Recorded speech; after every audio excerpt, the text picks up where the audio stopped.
لو سألتكم في خناقة مين يكسب المجنون ولا الذكي، أتوقع إن أغلبكم من غير تفكير هيقول أكيد الذكي.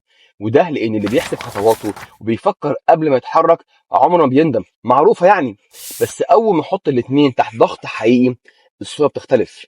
لأن في تعبير في علم النفس اسمه the hot cold empathy gap، اللي هو الفجوة أو الفرق بين تفكيرك وأنت هادي وتفكيرك وأنت في قلب الحدث.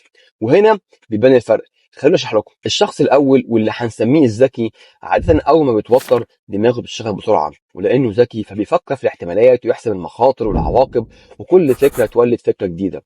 في لحظة القرار بتطول، وبالتالي الحركة أو رد الفعل بيتأخر. اللي بيحصل ده علم النفس بيسميه overthinking paralysis. أما الشخص التاني اللي هنسميه المجنون أو المندفع مش بيقف قدام السيناريوهات، هو بيحس بالخطر وبيتحرك من غير حسابات أو ردود فعل مدروسة.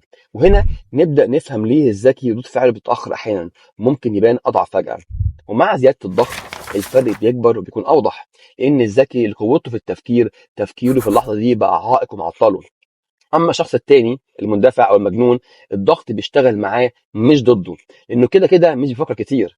العلاقة دي بين الضغط والأداء شرحها علم النفس في قانون مشهور اسمه قانون ييركس دوتسون. والكلام ده ياخدنا نظرية تانية مهمة، الحمل المعرفي الكوجنيتيف لود.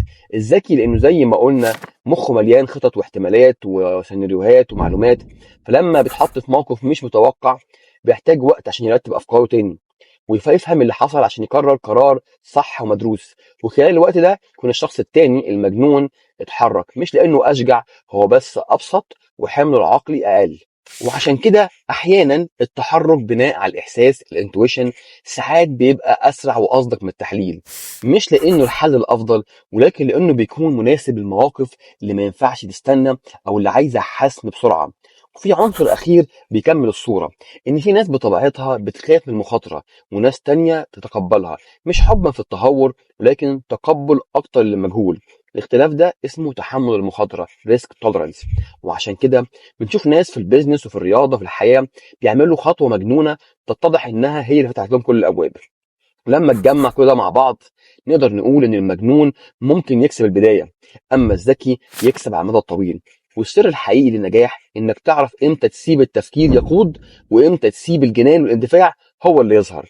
ان الخناقه مش بين العقل والجنون، الخناقه بين توقيتين، توقيت تحتاج فيه خطوه قبل الفهم، وتوقيت تاني تحتاج فيه فهم قبل الخطوة. والذكاء الحقيقي انك تعرف امتى تستخدم كل واحد فيهم حسب التوقيت الصح.